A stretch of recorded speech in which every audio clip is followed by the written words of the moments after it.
Hi, I'm Nancy Pachana, and today we're going to be in conversation with the Seedling Group, which are two Aboriginal women who have a wonderful workshop-based trauma-informed practice business. And I was lucky enough to work with them on a project for my course within the postgraduate program in the School of Psychology.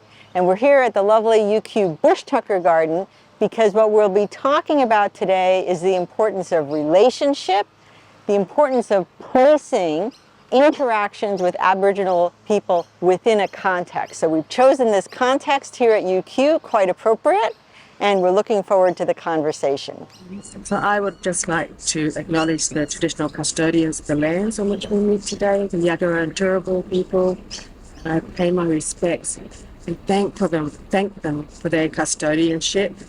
Just looking around and listening, all the things that we can hear and smell. I thank them for that. I thank them for holding our storylines and remembering things that many have forgotten. So thank you. I'm Winnifred Lewis. I'm a professor in the School of Psychology here at the University of Queensland. Thanks for inviting us, Winnifred and Nancy. I'm Nicole Tujague. I'm a Cubby South Sea Island woman, co-founder of the Seedling Group. And I'm the other co-founder of the Seedling Group. I'm Kelleigh Ryan, and I'm Cubby and Australian South Sea Islander. And I'm Nancy Pachana, and I'm also a professor in the School of Psychology, and I'm originally from the United States, but been here almost 25 years. And so pleased to have this chance in conversation to talk with my good friends Kelleigh and Nicole about our project with the Seedling Group. But maybe just a couple of words on who the Seedling Group is. The Seedling Group started in 2013, Nancy, when we were asked to go into community to do some work around suicide prevention. We went up to the Kimberley, and we both had real jobs at that time. And then so we threw together the Seedling Group to go and do that project. And then that just then this landslide just started happening with all this work. So obviously there was a need in the space. So we gave up our real jobs and we just continued working with the Seedling Group. So now what we do, our main focus is culturally safe trauma-informed practice. We really believe it's almost impossible to be culturally safe if you don't understand trauma and intergenerational trauma. So we spend a lot of time talking to corporations and businesses, but also talking to Aboriginal communities about how trauma is impacting on the first people's lives, and that's really rewarding. So apart from that, we do lots of other things as well. We talk at conferences, we do crisis management stuff in communities, and what else do we do?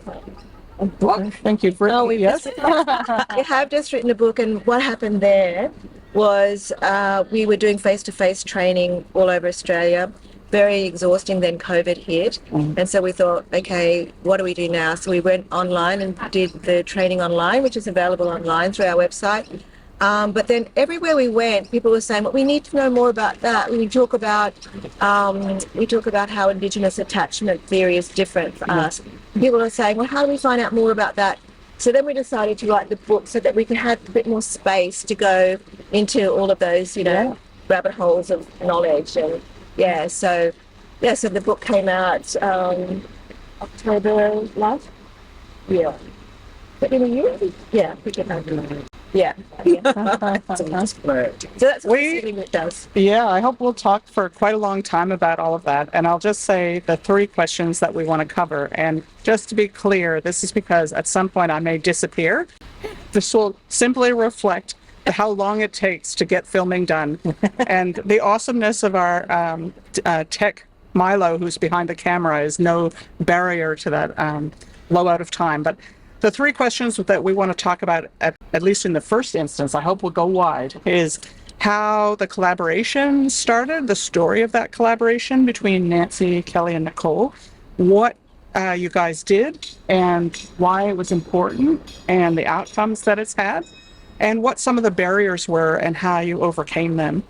And just before, when we were chatting while Milo was setting up, we also reflected on the fact that some of these initiatives, like this one, have kind of come to an end at UQ. And so we wanted to talk about maybe the importance of connection and the importance of relationship, and the way that was embedded into this program. And yeah, without any sort of further ado, I'll cut to you guys. What's the story? How did it all happen? So the original story was that I wanted to put together a leadership class that had also an interprofessional component, and I really also wanted to address cultural issues. And the whole point of the class was bringing in experts in those areas. So we brought in people from different disciplines to talk. I brought in some people who had strong leadership and mentoring roles. And then I said, oh, well, I need this cultural component. So I want to acknowledge my colleague, Paul Harnett, who was an academic at UQ. He put me on to the Seedling Group. And so I reached out to Kelleigh and Nicole, and I said, you know, I've got trainee psychology students in their last year.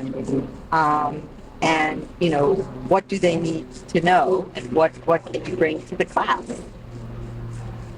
Why did you say yes? Why did you say yes? I just went along because I do what I'm told. It's interesting. I said yes because being a psychologist and I'm on the board of the Australian Indigenous Psychologists Association. And at the time, I think I was on the board of Indigenous Allied Health Australia. And so I constantly see where one worldview is prioritised or privileged over the other, and it doesn't work for us. And so, you know, when we finally get into communities, the help that is needed there, it's inappropriate and it does harm. And so people don't attend the services, and that's really problematic. So for me, I was like, oh, this is going to be painful, but it's important. So we came and we started. And what was the thinking behind, what did you hope to accomplish with bringing the art component in? So, yeah, so even though Kelleigh said this is going to be painful, it was actually a joy and so much fun. And we really started talking about how to be culturally safe and how traumatized in with that. And then we have a person on our team, Donna Henson, who's an Aboriginal artist. And she also is part of the Stolen Generation, and just a really, really clever and talented artist. And she often does for us this little workshop where she teaches the traditional art science for Aboriginal art. And then she does this tricky thing where she gets people to think of the main important things that have happened in their life and then use these icons that she teaches them in a painting that they do. But by doing that, she actually is getting people to track their main trauma events in their life without saying, you know, write your trauma story. And so people do this thing, and then they have to get up and present it. Well, Nancy, how was it for you when you presented yours? So I was so excited to have this, you know, art component. And so they brought canvases and paint and the cheat sheets about the symbols, you know, and I gave it to the class, and we all started painting a significant event. And I myself painted, I had recently recovered from cancer, and I had thought, well, I can paint that, and, you know, it's very appropriate, and I can do that, right? And so I did my little painting, and then I was asked to speak first, so I held my little painting up, and I immediately burst into tears because it was something about the energy of having it on the canvas in front of me and then walking people through it. And I was really amazed at the power in that moment. I did not feel overwhelmed, but I felt the emotions of it, and that I could share it with people. And I did feel that that we had created a safe space that I could share that with. In Aboriginal and Torres Strait Islander people, we use art and graphics to storytell. So it was also an introduction to a different way of learning and thinking and being in that little space that had been created. And everyone just was so free of their stories and giving. It was so beautiful, wasn't it? It was really beautiful. And I was a little bit nervous because then, of course, the students got up and they too burst into tears. And so I thought, oh, I didn't say that this might happen. But the students also felt that it was a safe space. And they were immensely grateful for the experience, for being able to have this experience at such a deep level. Yeah.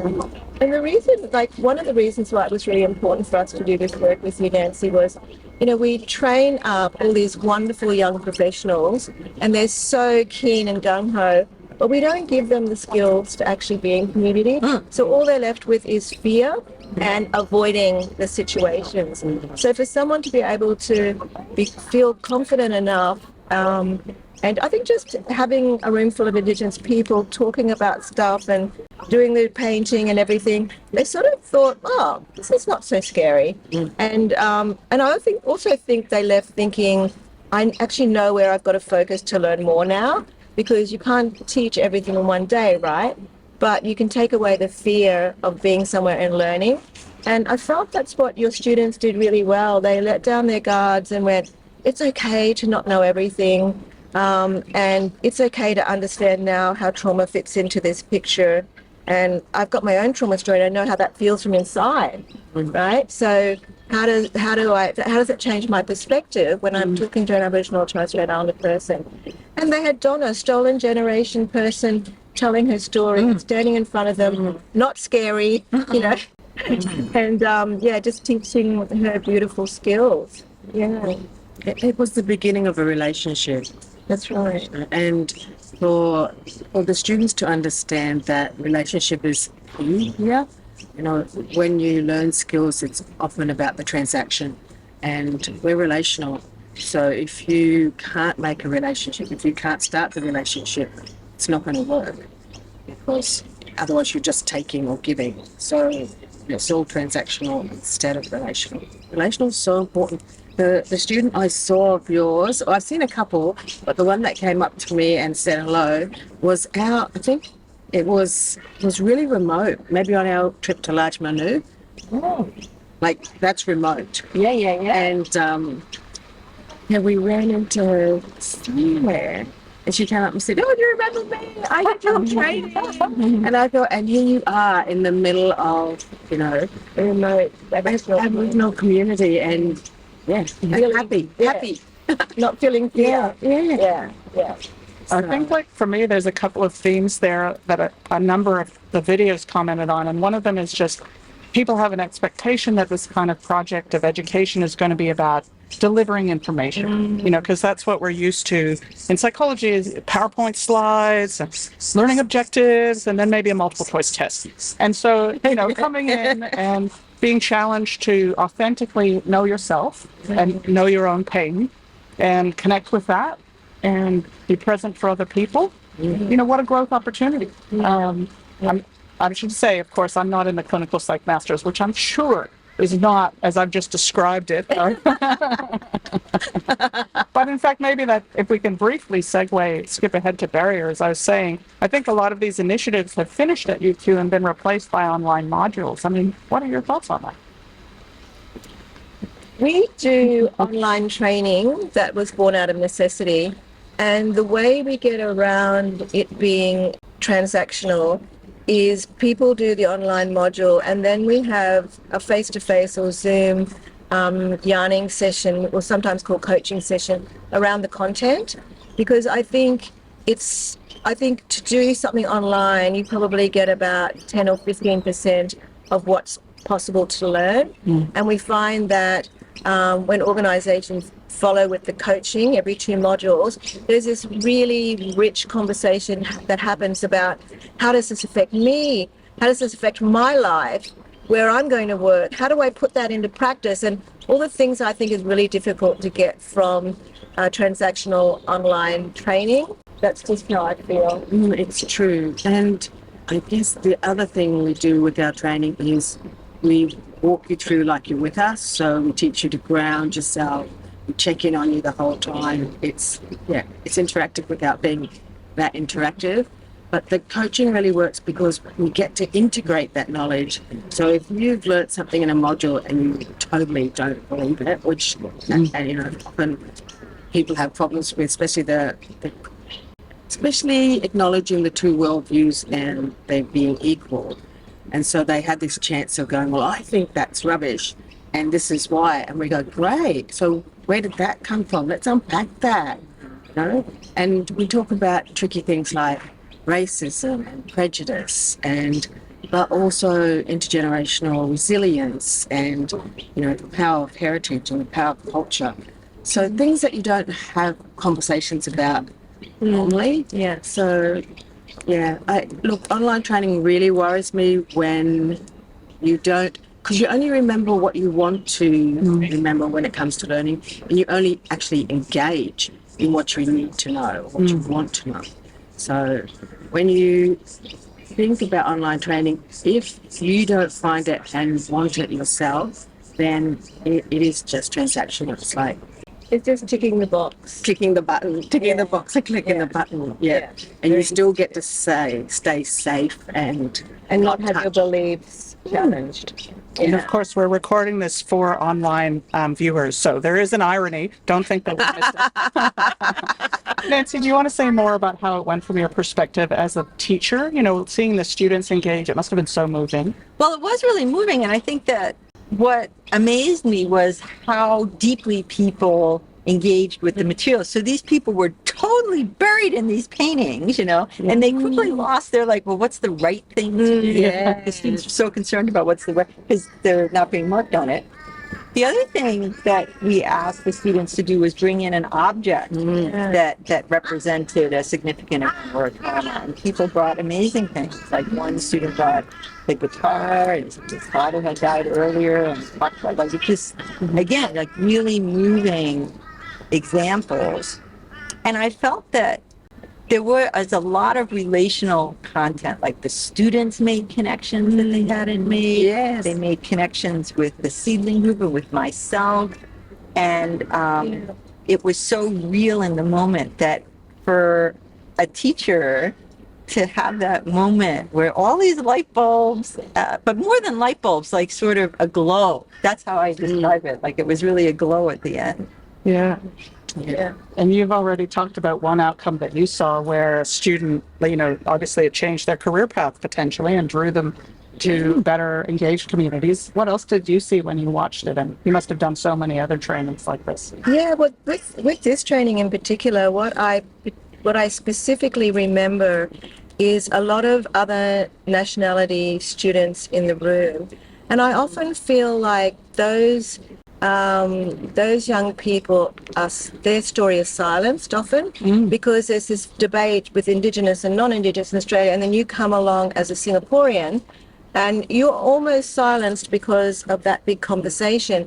But what we found was we started to hear about different cultural sort of complexities that people were navigating in their own lives. And I felt that was really important because it helped them to understand what's happening in Australia with our challenges. They could relate it back to what was happening with their intergenerational issues with their That's beautiful. it was I thought that was amazing. And you've already mentioned as well when we were chatting that in fact there's international appetite for your message and your methods, right? So you mentioned, maybe if we think about how you guys came to do this project and how you're doing others. So one of the barriers is there's so much appetite that you're drawn to do all kinds of international talks and events. And the system keeps winning. The systemic racism keeps winning.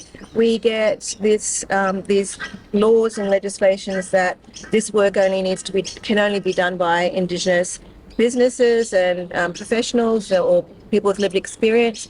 And then you have to then start going through this tender process, which is really stacked against you and causes lateral violence in your own community. Right. We don't want to be fighting for work with our own mob. Yes. So we're constantly combating that, which is probably not answering your question at all. No, it's a but barrier. It is a barrier for us. And so It is a barrier, and we don't do it, so we don't tender. particularly for those reasons, and that you see, if you're lucky enough to get a number of Indigenous organisations in the room who've got the same skill sets or that can do the job, and when you ask them to compete, there's nothing worse than that. That's the one thing we strive not to do. So we just don't put ourselves there and say why. Say this is lateral violence, what we do is real. You wouldn't do it to a doctor, like you wouldn't go to a specialist and go, I can get my knee replaced with such and such down the road, for a couple of hundred less. You want to come to the party, because you just wouldn't. Yeah. So You wouldn't want a knee surgeon cutting a couple $100 off in case he forgot to put something in there. Which of course was what happens with tendering. Yes. They the commissioners have a budget, and they want you to forget about best practice and fit the budget. And of course what happens is, things are compromised. Yeah. But that's a barrier for our organisation, personally. I think in terms of society, we still have a lot of countries that have been colonised and are still trying to find their voice. And I think that's why the Seedling Group work, I think, has become popular overseas, because people are going, oh my God, there are black women talking about this stuff. That doesn't happen here. And so that's sort of nice as well. Yeah. I mean, I guess it's sort of an evil thing that there is a great appetite for trauma and information about how to engage. But But I also think that a barrier, on a very local level is if you're then going to work with a prominent group that has its own constraints, right? And then you have to juggle, like I have to set the curriculum, and then things have to fit in the date, and then the date is prescribed, and then, obviously we reimburse people, right? And so sometimes people feel like, well, that's too much work. I just have to do my talk and chalk, and that's easier. Yeah. And in my own space, in the aging space, when you're trying to get people living with dementia or consumers, the larger consumer-informed healthcare movement, now UQ is getting its head around procedures to pay people and to make space to have these conversations. And I would urge people that the reward for taking the extra time to liaising and co-designing and making sure everything is fit for both parties, the rewards are so huge that it's totally worth the effort. Yeah, that's right. We should spend time on that. Well, I think that for myself, I just said I'm having these people come into this class, and I need, there to be, a payment and an invoice. And so some of it's just dotted. But on the back end, like the time commitment, to me, I think I work with a lot of consumers anyway. And so for me, but maybe if I was saying to a new person, like a new first year lecturer that feels so overwhelmed in the system that can chew people up, I think it is worth, because then once you establish the relationship, that's the beauty of the relationship, right? Then it just... I was just going to say that, yes, we're busy, but sometimes... you've got a date and we wriggle around a bit, and your date, like we get to a space where that's the day, this is the space. And so, but because we have a relationship, then we start going, okay, well, actually, we'll privilege Nancy over these other I got on the phone and go, Nancy's just emailed, have you seen it? And so that is the relationship, because we also can trust that we're coming into a safe space. We also can trust that it's reciprocal practice. So many times we've asked you for things and you've asked us for things, and we know there's that relationship there. So but I also valued the clarity. Like I can remember the first time you sent an email, you said, so we run these things and this is sort of the running order. So we need food, right? The food is critical. So I'm like, okay, food, so then. You did that so well, the food. Yes. But I think that was important, the clarity, right? And then I would say, like, there's this many people and this is their level of training, right? So that then we had a clear understanding when we went, there were no surprises, right? Like it wasn't weird food and there weren't double the number of people, right? Yeah. Because I think then that promotes trust. And it's hard to be in relationship with someone if there's no trust. It's really interesting, Nancy, because you talk about trust, and when I mark things from students, they all talk about building trust and everything like that.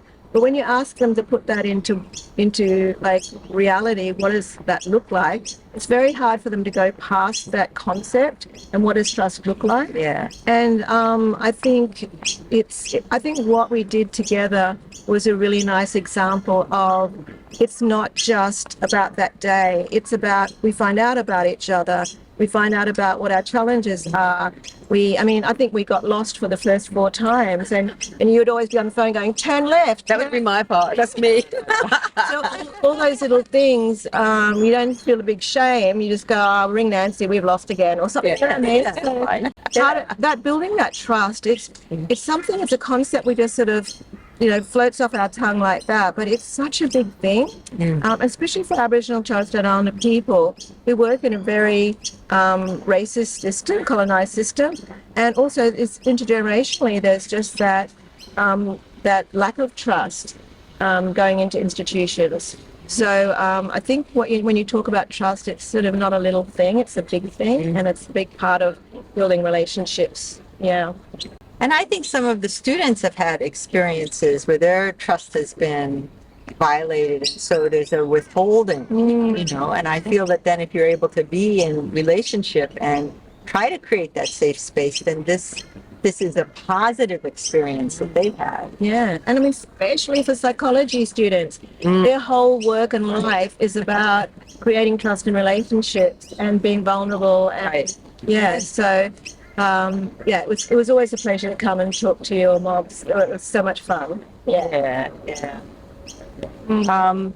If then you talked about like if there were new opportunities in the department, like if there were new sort of one-off, like what because your work has moved on with the book and other things, like what kind of new and exciting kind of trainings or opportunities have you been engaged with? It's funny because we still see that people aren't culturally safe or trauma informed. So it keeps going back to that with all the new research that's come out and all that sort of stuff. But what we're also doing now is we're creating little masterclasses, little 1 hour or 50-minute bites of information about specific things, like it might be about attachment theory, or it might be about, I was going to say divulging, what's the word? Disclosure. I mean, for psychology students going out and thinking, okay, what happens when someone discloses? You've got your whole Western way of dealing with that, but what happens when it's an Aboriginal and Torres Strait Islander person?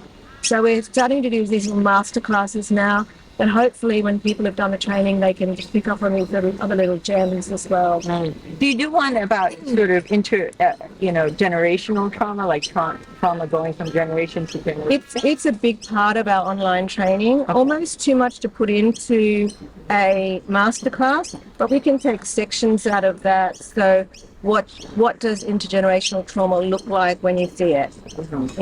Rather than going into the whole epigenetics and, all the different things that feed into that topic, which is big. Because see, for me, like when you show at the beginning of the class, there was some information and some videos, and my area is of course older people, and you see, older people talking about what that's like to have been part of a stolen generation, but also what their fears are for newer generations. That was really, for me, that was powerful as somebody who works a lot with older people. Yeah, absolutely. And we're being asked more to speak now with people who specialise in dementia care. Right. And so, trauma is so important in that space, and especially when you've got stolen generation who are reaching that point where a lot of implicit memory or early life stuff is coming out and really just triggering everyone around them and themselves, of course. So, I guess what we're finding more now is that different disciplines are saying, well, what's that like for us then? How is that going to affect us?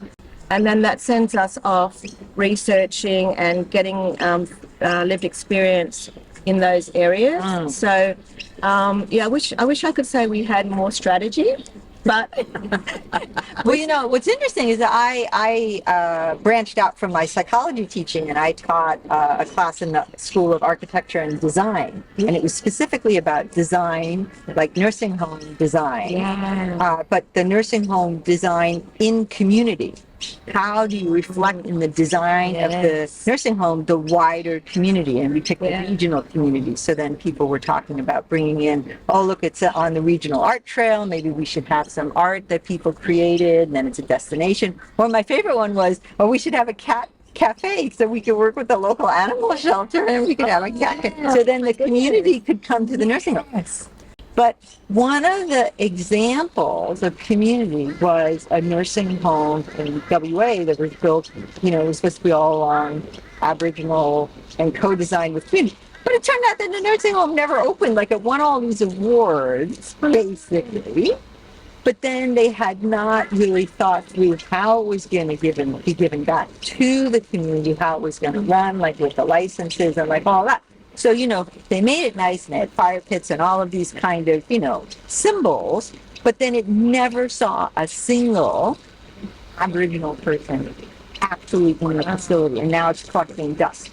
And so it's irritating to me that, because I think that we're standing here in this, you know, in an Aboriginal garden space. So we try to create these spaces. Like this, I would say, is a successful space because it draws in the community. But there are other examples that people use for their own gain to try to do that. And it's a shame because there's vulnerable people and those vulnerable people. yeah, you definitely have those priority segments of the community that we really need to be putting some time and effort into, that's for sure. And all of our knowledge and skills. But what's happened with that facility is you've got all of this goodwill and then you've got a system that stops everything in its tracks.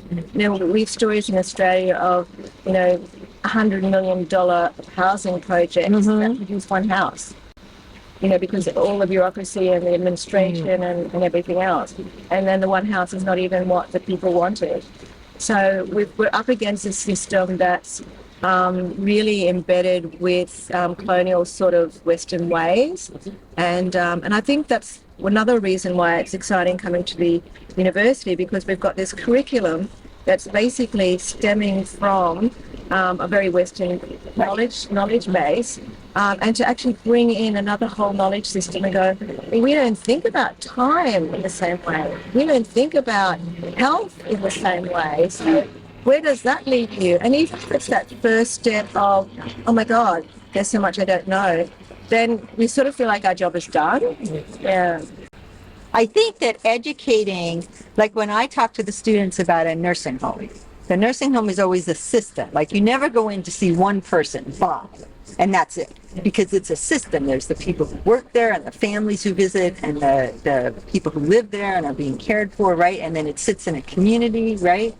And you have to understand that that's why sometimes it's hard, because making things happen in the real world is hard. There's barriers and there's people at cross purposes, right? And so then when we talk about these issues, then you're introducing them to institutionalized racism or, you know, lack of follow through or whatever, and that's the real world. Yeah, that's exactly right. Yeah. And I keep going back to that, getting rid of the fear. You know, a lot of people say to us, we don't actually know an Aboriginal person. And, you know, I say, you probably do, but Aboriginal people, it's not always safe to actually identify. Have a think about that. And then they just think, oh, okay, what does that mean? And, you know, or, you know, if you don't know an Aboriginal person, why don't you try and find out whose land you're on and where those people meet and what they're passionate about. Right. So I think anyway. Yeah, I think our conversation really is just that don't be afraid. There are just people out there exactly like you, dealing with their own traumas exactly like you. And hopefully you can be a healing part of their journey if you're really aware of all of that. And I think it's important for psychology students, because there is this sense at the beginning where the students feel like people living with mental illness. I mean, sometimes they have family experience, but sometimes they don't. They may have never talked to someone with a mental illness. Or from my class, they may not have grandparents, so they don't have a good connection to older people. And then it's the other. But you have to build a relationship right? And have at least that potential for open-mindedness. Yeah. So then you can make connection, doesn't matter what the person is. And othering is, there are lots of different components to othering, isn't it? Even just how you use your pronouns and how that sounds when you call people out for that. Right. So, yeah, it's very multi-leveled. I just think that the more people understand about trauma, the more they understand about cultural safety, the less fearful it is for them to go out as new psychologists and walk alongside of people. Mm-hmm. It's true. The other thing is we talk a lot about being trauma informed requires you to have systems and policies that support what that means, and that's often difficult. So when we're invited to an organisation to do training, we talk about everybody needs to be there. It's just not your practitioners, because your accountant needs to know that they can't wait 2 months to pay a provider, because most people are living on poverty line. Yeah. So that's Supporting extended family. and that's just too hard. Or the other thing a lot of people run into is they want to pay people, Aboriginal Torres Strait Islander people, like for welcome, or have elders come in and talk. So they want to invite them in, they want to pay them, but they've got to have an ABN, or they've got to, be able to issue an invoice. There are all these strange things, and for many of our elders, that's never going to happen now. So all these just little tiny things, or we can pay you to be here, but we can't pay you to get here. Yes, it's an hour's trip for you. Or if you take the bus, it's a couple of hours. Yeah. But we can't help you with that. Okay, so And that's where relationships come in. yeah, you totally don't understand. If you can't provide that, maybe you should go pick someone up. There's lots of ways to get around those barriers, but if you don't have a relationship, you don't even go there. You just go, well, this is the system, this is how we work. You're all going to have to sort that out. And the more you understand about that, if someone doesn't show up, you're less likely to hit that stereotype where you go, unreliable, didn't show up, you thought they were going to be here. Once you've got the relationship, you can understand what it's going to take for that person to get there. And it's going to be a lot more conversation and knowing each other before that happens. Absolutely. So, otherwise this stereotype is just perpetuated without the relationship being. And I think that, my final comment, I think about the class and the experience, which I hope then is replicated in a new instantiation, is that when you set this up and you get people in relationship, then no matter what happens, the person going forward, maybe they're not working with Aboriginal clients, but they've hired an Aboriginal person on staff. It's still, they are continuing this, or maybe they leave psychology, but they make sure to pass that on to their children. I mean, it's some way, it's a ripple, a spreading ripple of action. And that's what we need in the community. It is incredibly important. Do you have final words? No, yes, maybe. I was thinking in our couple of day training, what happens on the first evening is people go home and tell their family, their friends, their partners, and then are shocked with some of the responses they get. Some people are really supported, other people are outed, basically. They get this really negative response, and then the person who's goes, I didn't see that coming. Why would they think like that? And we go, yeah. So, and then the next day they go home and go, I'm so going to explain to them that's why they think that way. There you go. So it's just, and knowledge is power. It's so important, and understanding who has that power if you have that knowledge. So what you can do with it. My final words would be that we're just two little black women from one language group in Australia, and everywhere we go, we learn amazing things from community, and identifying strengths and voices in community and bringing those to life has really been a privilege for us. It has certainly been a privilege for me to know you, and I hope we continue to collaborate and you make new connections here at the University of Queensland. Thank you so much. Thank you. Thank you.